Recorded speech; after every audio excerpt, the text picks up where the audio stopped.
People still trying to figure out why was it a disqualification. This I didn't do the video last night mainly because I was tired. I ended up going to sleep on. I'm like, man, going to sleep. But assessing what was going on in the fight before the referee decided to mar the fight with his horrible point deductions and can't get control of a fight. Dracula, it's time to retire. Go back to your coffin. We don't need you. This was a fight that didn't need to have all the nonsense. This fight could have easily been taken control of. But it was clear that Dracula was there to cater to Brandon Rios. And had he took control of the fight like a referee instead of being a homer, then we could have had a better turnout. But assessing the fight from when it started, from the moment the fight started, it turned into a firefight. Diego Chaves jumped into a firefight. Rios got in his wheelhouse and was digging to the body doing work. But Diego Chaves with the faster hands, landing 1-2s coming over the top of Rios' right hand. And Rios don't move quite as well as far as sliding with his elbows and arms as he did at 135. He was a step slower but a lot better. I felt since at welterweight that he's been since the Pacquiao fight. He was more stronger, I believe, in the Pacquiao fight than many would even understand. I just felt that early on Rios had some success, but so did Chaves. So the fight was close on my card. Really close. Like at one point with all the deductions and what was going on, but the style of the fight was clear. When Rios got inside and was breaking his body up, Diego Chaves had to hold him because Rios is doing a lot of damage. So he was breaking down that way. But what Rios would do, Chaves would do, was get on the outside. And Rios couldn't even keep up with him anymore. After like 6-7 rounds, he was having trouble keeping up with him because he was fatiguing.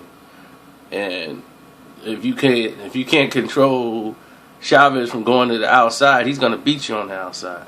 And that's what was happening. Chaves, I think, was winning on the outside, and he was starting to take some rounds when it looked like Brandon Rios was starting to fade a little bit. Chaves was still picking him up, and they found something that worked for him to stand on the outside and give him some movement and use his fast hands abilities to win a couple of rounds. So, I really don't know why they stopped that fight the way they did.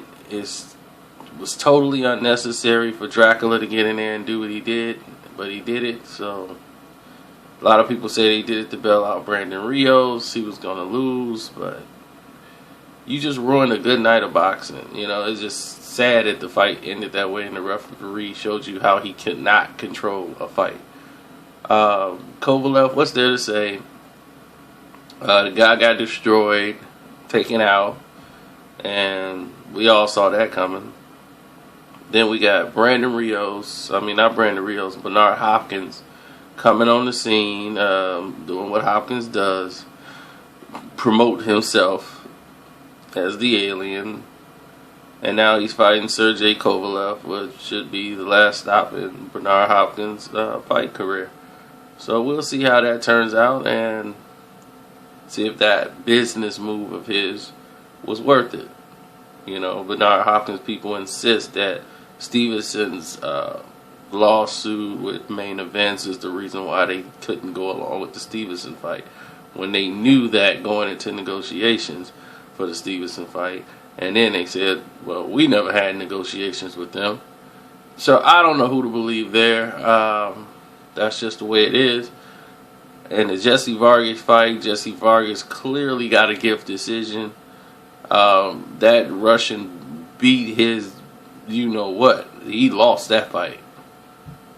It was a close fight at a certain point, but I felt that Russian guy beat him.